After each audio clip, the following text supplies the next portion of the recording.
Previously, we've learned that a certain vector v with components written in this manner, v sub 1 and v sub 2. By the way, we are using brackets to differentiate the notation used for vectors and for those which are points. This vector v with these components can be considered as the direction vector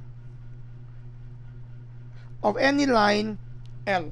We're able to solve for the direction vector in that specific line L if we could identify 2 points, let's say P and Q, and with a certain process we can determine the value of v sub 1 and v sub 2 components, or in short, the totality of our vector v. But this time, let's talk about normal vector. The normal vector is indicated by a capital letter N, which has a specific relationship with any of its corresponding direction vector. We can say here that a normal vector and a certain vector v, in this case, if this is our vector v, are called to be orthogonal, okay, if your inner product of vector v and vector n is equal to 0. If this would be satisfied, then definitely they are orthogonal, and they can also be identified as orthonormal pairs. The purpose of understanding a normal vector is that when we're talking about a certain line, let's say in our Cartesian plane, this would be our line L. Okay, this is our line L. The normal vector is actually the vector that will follow the idea that it's actually an orthogonal, or together with that vector v, or orthonormal. In short, it will form a certain perpendicular line in this manner. This would be, let's say, L prime, and the vector for this is actually your normal vector. If the vector or the direction vector for your line L is, let's say, vector v, the direction vector for the perpendicular line to line L is actually the normal vector. And how can we identify the components of our normal vector?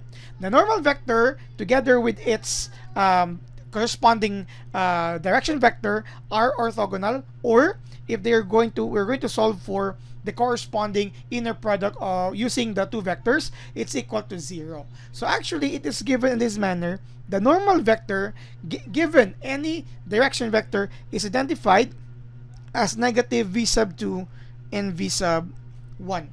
So once you are given with a certain vector v, or direction vector v, and you're asked about the normal vector, again, the vector of the perpendicular line to L with direction vector v, is actually indicated by these components. If we would like to check that one, of course, if we're going to take the inner product of v and n, okay, if you can still remember, the inner product tells us about multiplying the components and, let's say, equating them or adding them and equating their sum into the 0. If it's actually, in this case, it's actually 0 in the situation for orthogonal pairs. So you have here for your v sub 1 is here, and then the first component of your n is minus v sub 2.